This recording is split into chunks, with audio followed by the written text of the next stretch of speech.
Salut Eric, Salut Thierry. je te remercie de nous recevoir chez toi. Ça fait un petit moment que j'avais envie d'avoir ton témoignage. Là, je suis en train d'enregistrer les vidéos pour Terra Incognita pour ces 3 semaines. Et tu as une histoire qui est pas commune. Tu m'as dit, je reviens de l'enfer. Ouais, je reviens de l'enfer. Ouais, je pense que je reviens de l'enfer. Tu peux nous dire un petit peu ce que tu as vécu? En fait, je souffrais de... Pendant plus de 3 décennies, j'ai souffert de psychose schizophrénique à répétition. D'accord. Mais... Bon, on peut faire des psychoses schizophréniques, mais je veux dire à répétition, tu vois. C'est-à-dire que pendant 15 jours, 3 semaines, un mois, ça allait bien. Mhm. Puis pendant 10-15 jours, schizophrénie. Et sans arrêt comme ça, tu vois, c'est D'accord. sans arrêt. C'est pas tu fais une schizophrénie, une dépression, ou une dans l'année, ou une tous les 2 ans, tu vois, là c'est à répétition et c'est en permanence. Pendant 30 ans pratiquement? Plus de 30 ans. Plus de 30 Depuis ans. l'âge de 15 ans. Depuis l'âge de 15 ans, tu avais ça. Ouais. Et donc j'imagine que tu as fait des tas de traitements. Au début, j'ai vu des psychiatres, mais bon, je me suis aperçu assez vite que les psychiatres, ils étaient... Dans leurs yeux, je le voyais en fait, qu'ils étaient... ils arrivaient pas à... Ils étaient impuissants, quoi. Ouais. Impuissants et voilà, quoi. Et moi, bon, à l'époque, j'étais jeune, et puis... Bon, c'est ma mère qui... J'allais avec ma mère. Et ça continuait, et ça n'a fait que... Progressivement, ça... J'ai vieilli, en fait, tu vois. Et en fait, j'ai vieilli avec la maladie. Tu as fait des séjours à l'hôpital psychiatrique, tu me disais assez long. Oui, on m'a fait des électrochocs. Oui. Alors d'abord, on m'a fait des électrochocs avec anesthésie, parce que le psychiatre ne les faisait pas sans anesthésie. D'accord. Mais moi, il est arrivé un moment où j'étais au bout du rouleau, quoi. Et j'avais entendu parler d'un psychiatre à Rémoulin qui les faisait sans anesthésie. Alors j'ai demandé, de toute façon, j'avais plus rien à perdre. Le point où j'en étais, c'est ça, ou alors pam pam, quoi. Et je suis allé le voir, il me les a fait. Bon, par contre, là, j'avais peur quand même, parce que sans anesthésie, C'est violent. tu vois, dans le cerveau, tu as le cerveau qui mouline, parce qu'on te réveille à 6h30 le matin, on te fait bouger le lit d'un quart, et tu entends des mains qui viennent par... Tu vois, tu imagines dans ta tête ce qui se passe derrière toi. Et d'un coup, bouf, tu tombes évanoui. Et après, tu te réveilles une demi-heure, 3/4 d'heure après. Et tu as un peu des pertes de mémoire, mais l'avantage des électrochocs, c'est que tu es bien, mais instantanément. C'est-à-dire, quand on te fait des électrochocs, quand tu te réveilles, tu es bien. Tu vois. Parce qu'en fait, ça a tout chamboulé dans ton cerveau. Et en fait, je sais pas ce qui se passe au niveau médical, je ne prenais pas grand-chose. Mais tu es bien, tu vois. Tu sens que tu es bien. Voilà. Mais le problème, c'est que ça a duré 1 mois et demi. Quoi. 1 mois et demi. Et après, ça a recommencé. Rebolote, en passant par plein de... Après, j'ai perdu ma femme, j'ai perdu mon travail, je suis parti. Bon, je sais plus où j'allais gérer, tu vois. Après, plus ou moins, j'ai demandé une pension, tout ça. Les années sont passées. Et un beau jour, j'étais sur Internet, complètement au hasard, hein, sans chercher, sans faire quoi que ce soit. Je vois un gars qui fait des vidéos. Je regarde, il me parle de neurotransmetteurs, de physiologie, voilà. Qu'est-ce qu'il raconte et tout. Puis, surtout, tu disais que 80-70%, bon, on s'en fout du pourcentage, quoi. Était fabriqué par les neurotransmetteurs était fabriqué par les intestins. Quoi. Quand j'ai entendu ça, en fait, ça fait comme un déclic dans mon cerveau. Je me suis dit, ce gars, mais qu'est-ce qu'il raconte? Oui, en fait, on parlait à ta tête. Voilà. Et moi, on m'a toujours dit, je vivais dans le dogme de la psychologie, c'est-à-dire que tout tournait, on m'a toujours dit, c'est le cerveau, tout est basé sur le cerveau, en fait.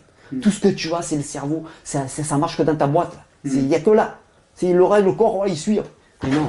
En fait, j'ai commencé à entrecouper les messages que tu disais, les informations, j'ai recoupé. Et en fait, parce qu'en fait, il y a des sciences, ça a été dévoilé, ça. Mais ils n'en parlent pas. Exactement. Ah non, mais ils n'en parlent pas. Si tu fais tes recherches sur Internet, tu le trouves tout ça. Alors qu'ils devraient en parler. C'est quelque chose qui devrait, je sais pas, ça devrait exploser même.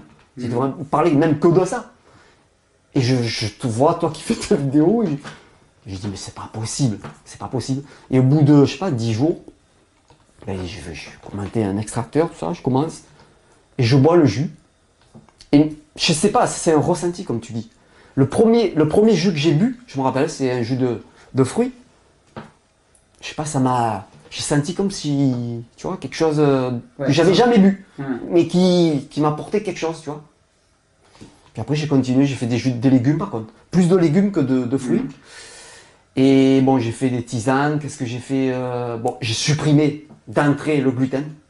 Alors ça a été le gluten, c'est là. Ouais, déjà, ça a dû se lever dans la tête. Ouais, gluten, lait de vache et sucre. Ouais. Le sucre raffiné. Ouais. Voilà. T'as Ça, c'est les 3 aliments. Mais rien Voilà. qu'avec ça, tu fais 70% du boulot facilement. Ouais. C'est énorme. Mais c'est pas que c'était long, je voyais que ça m'apportait quelque chose les jus, tu vois. Je sentais qu'il y a quelque chose qui se passait, mais c'était pas assez. J'ai fait les jeûnes. T'as commencé à jouer. Voilà, j'ai fait 1 jour, après j'ai fait 3 jours, et j'ai dit il faut que j'aille après 3 jours. C'était dur, hein. C'était dur parce que je maigrissais, tu vois, je suis tempérament mince. Ouais. Et là, actuellement, comme tu me vois, j'arrive plus à grossir. Tu vois. Depuis que j'essaye de manger plus ou moins, tu vois. Je dis pas que je suis un grand. Je suis pas là à manger tout cru, je peux pas d'ailleurs manger tout cru. Il me faut du cuit, il me faut du consistant quand même. Tu vois. Mais malgré que je mange du consistant, parce qu'avant j'aimais bien le pain, moi, tu vois. Je ne grossis plus. J'arrive plus à grossir. J'arrive plus à grossir. Ça fait combien de temps ça fait que tu as fait le changement? Ça fait plus d'un an quand même. Plus d'un an? Ouais. Il faudrait que je mange des quantités plus importantes. Ouais. C'est toujours ça le change. Ouais. D'arriver à manger assez parce que c'est une alimentation qui est chargée en eau. Ouais. Et donc, tu disais, tu as commencé les jeûnes. En fait, quand j'ai fait le jeûne, quand j'ai fait le 3e jeûne, c'est-à-dire j'en ai fait un de 1 jour, le deuxième de 3 jours et le 3e de 5 jours. Quand j'ai fait le 3e jeûne, que j'ai dépassé, je voulais arrêter au bout de 3 jours parce que je commençais à avoir des douleurs, des migraines, mais des fortes migraines, et je commençais à avoir des insomnies, tu vois. Mais je dis, il faut que je fasse 5 jours. Mon corps, je sais pas, il me disait, il faut que tu ailles au-delà. Il faut que tu ailles au-delà des 3 jours. Et j'ai bien fait parce qu'en fait, quand je suis allé au-delà des 3 jours, j'ai senti qu'en fait, que ça, tu vois, comme un dégraissage, comme un, je sais pas, un truc qui se passait quelque chose. Et après, bon, j'ai fini mon jeûne. Après, petit à petit, j'ai remangé, j'ai bu, parce qu'il faut redémarrer petit après. Très progressivement. Progressivement, bon, j'ai maigri, mais ça fait rien. J'avais plus, c'est plus ça que j'avais en tête. En fait, ce que j'avais en tête, c'est guérir. Guérir ou m'améliorer, tu vois. Mais qu'il se passe quelque chose, tu vois. Qu'il se passe quelque chose dans mon corps, dans ma tête. Et quand j'ai fini ce jeûne, j'ai dit, il va se passer quelque chose. Je sentais qu'il s'est passé quelque chose. Et au bout d'un mois, mes périodes ont commencé à s'espacer, tu vois. Et quand mes périodes ont commencé à s'espacer, j'ai dit là, vraiment, il se passe quelque chose, tu vois. Il y a quelque chose de beau. Parce qu'en fait, c'était mécanique. C'était des cycles. Tu savais quand ils allaient venir et tout. Quand j'étais en crise, bon, à la limite, tu vois, je pouvais rien prévoir, tu vois, mais c'était des cycles réguliers. C'était comme si quelqu'un l'écrivait sur une page. Eric, là, tu vas rechuter. Là, cette date, tu vas rechuter, tu vois. C'était écrit, en fait, tu vois. Et en fait, ça se passait. Parce qu'en fait, c'était bon à quelques jours près, tu vois. Ça se passait. C'était mécanique. Et là, en fait, je voyais que. Car t'as sauté des dates. Voilà, ça sautait, mais ça sautait, non seulement ça sautait, mais ça s'écartait. Et ça se prolongeait, tu vois. Et là, j'ai dit, bon, il faut bombarder, quoi. Et je continue les jus, surtout de légumes, tu vois. Les orties, quand il est sorti les orties, je coupais les orties.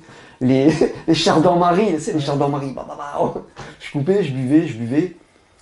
Et voilà, quoi. Et petit à petit, là, ça fait vraiment 8 mois, là, 6 mois que vraiment c'est. Je le vois que, tu vois, ma peau, elle est. Je sais pas, je sens que je me sens autrement, quoi. Je me sens autrement. Et autrement.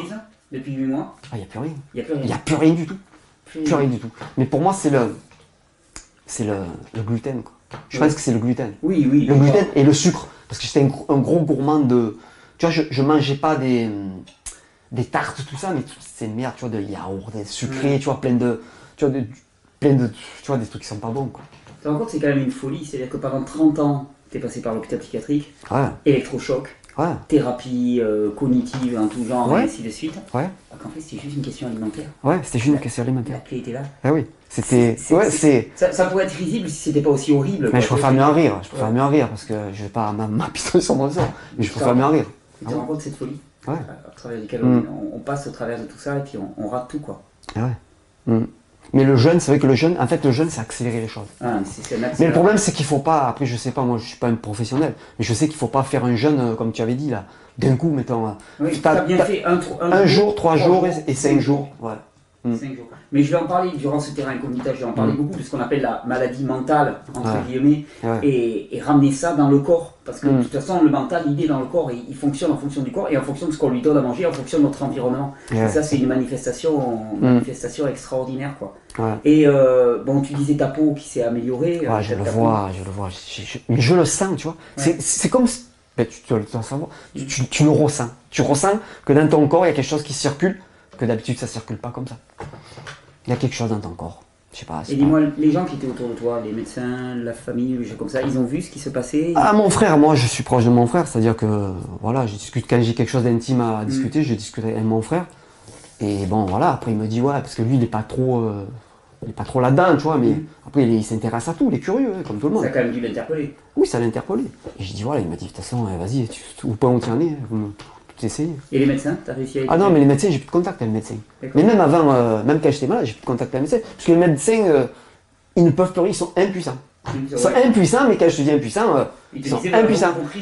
C'est que non seulement quand je prenais les cachets, ça me faisait rien, mais ça me faisait l'effet inverse. C'est-à-dire que quand je prenais les cachets, les neuroleptiques et compagnie, mes périodes où j'étais pas bien, elles se prolongeaient. Tu vois? En fait, c'est comme si mon corps, il rejetait. Ouais, donc t'en étais arrivé à un point où finalement tu vivais avec et puis c'était tout. Voilà, j'attendais, gérais, je cherchais, et je suis tombé sur toi. Ouais. Il a fallu que je tombe, bah oui, sur toi. Ouais. J'espère que ça va pouvoir interpeller pas mal de monde, ton témoignage. Se rendre compte que bon, la maladie dite psychiatrique, ça vaut quand même peut-être le coup d'investiguer au niveau alimentaire. Mais tu parles du gluten, effectivement, du polyéthier. En plus, dis-moi, là en ce moment, tu manges pas 100% cru. Non, mais je peux pas manger cru. Voilà, je peux pas. Ce que je veux dire par là, c'est qu'il n'y a pas besoin de faire du 100%. Non, il y a juste à supprimer des rajouter des jus. Comme ça, les jus, c'est important, les jus. Ouais, je pense. Les légumes, surtout pour quelqu'un comme ça qui est assez maigre, déminéralisé, c'est important. Le jeûne, je pense effectivement, t'as donné un bon coup de boost pour aller dans ce sens-là. Ça a accéléré. Mais il n'y a pas besoin d'être à 100%. Non. Par contre, il y a des choses majeures qu'il faut supprimer et qui changent tout, qui lèvent un voile complet. Ouais. Et franchement, tu vois, ça fait 8 mois que je suis bien et j'arrive pas à réaliser encore. Parce que je suis tellement resté longtemps dans cet état qu'en fait, j'arrive pas à... Je sais que je vais bien, tu vois, comme je te parle là, je suis bien. Mais j'arrive pas encore à réaliser à croire que ça va durer, que je suis dans un autre état. J'arrive pas encore à... Il va falloir que tu goûtes, il va falloir que tu t'habitues à être Oui, non mais voilà. On s'habitue à être mal, mais il va falloir aussi s'habituer à être bien. Oui, voilà. Et voilà, bon, après c'est vrai que quand j'étais jeune, moi tu sais, c'est l'époque où, début des années 70, mon père, il était camionneur et il nous ramenait beaucoup de coca. Et je buvais beaucoup de coca. Et à l'époque, quand j'étais petit, jeune, je faisais des crises d'acétone, tu vois. Ouais, d'accord. Voilà. Et c'est vrai que plus ou moins, je devais être quelque part peut-être fragile du foie aussi. Tu vois, au niveau du foie, je devais être fragile. Alors peut-être un peu tout, ma mère aussi, que je tire un peu des gènes, qu'elle faisait des dépressions, elle-même de sa mère tirait des dépressions, tu vois. Il y a un peu tout, tu vois, voilà, il y avait un terrain qui était déjà préparé à ça. Mais je veux dire, là j'ai pas peur des mots, parce que moi je cherchais un mot. Quand j'allais voir le psychiatre, c'est pas pour qu'on me dise... Moi ce qui comptait, c'est le mot, un mot. Je voulais savoir comment ça s'appelait ce que j'avais. Alors les mecs ils me disaient psychose maniaco-dépressive, dépression, phobie sociale. J'ai tout entendu, tu vois. J'ai entendu mais du tout et n'importe quoi. Et un jour le mec il m'a dit, bon après, voilà, c'est moi qui me suis fait mon opinion. Il m'a dit, monsieur, vous souffrez de psychose schizophrénique. Parce que c'est vrai, parce qu'en fait, tu vois, quand j'étais en crise, c'est une forme de... Comment on appelle ça,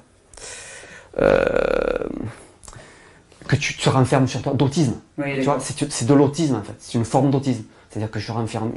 Quand je sortais pas pendant 15 jours, 3 semaines, je restais enfermé chez moi, je bouge plus. Je reste allongé sur un canapé, je vais te manger des pâtes crues, du riz cru, je vais te manger, tu vois, des trucs.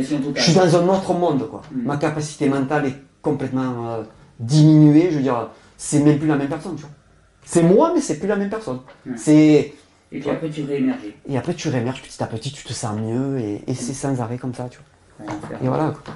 Et ce qui est intéressant dans ce que tu dis, c'est que tu dis, voilà, moi j'avais un terrain peut-être familialement qui était faible. Oui, non, mais c'est sûr. Et donc ce qui fait que les symptômes étaient extrêmement forts. Mais moi ce que je vois au quotidien, c'est que pour tout le monde, il y a ces fluctuations. Sauf que si tu as un terrain un peu plus fort que le tien, ça ne va pas se manifester d'une façon aussi handicapante. Oui, bien sûr. Mais pour tout le monde, le psychisme est totalement influencé par notre régime alimentaire et par ce qui nous nourrit au quotidien. Et ça, c'est une manifestation. Après, je me dis maintenant, à l'heure où je te parle, je me dis non, mais ça peut. C'est pas psychologique, tu vois. Je suis guéri, j'aime pas le mot guéri, mais je suis mieux, mais c'est pas dans ma tête. Je suis vraiment mieux. Tu vois, c'est pas. Mais on a du mal à Voilà. cerner où est-ce que ça se Mais passe. voilà, mais comme je te dis, j'ai du mal à réaliser encore parce que je suis tellement resté longtemps. Tu vois, c'est la durée en fait. Plus de 3 décennies, tu vois. C'est la durée en fait que j'arrive pas encore à réaliser que voilà. Quoi. Bienvenue dans la vie. Oui. Je te remercie. C'est moi qui te remercie. Merci C'est pour ton moi témoignage. du fond du cœur. Sincèrement, j'espère que ça va vraiment interpeller du monde, Oui. des proches de Ouais. personnes qui souffrent, pour les personnes qui souffrent. Qu'ils essayent, quoi. Ils n'ont rien à perdre. Qu'ils essayent. Qu'ils essayent et qu'ils voient. De toute façon, ça ne va pas leur faire de mal. Ouais. Et qu'ils voient parce qu'il y a peut-être autre chose à comprendre et peut-être qu'ils vont prendre le risque d'aller mieux. Ouais. Merci Eric. Merci à toi. Merci sincèrement. Merci.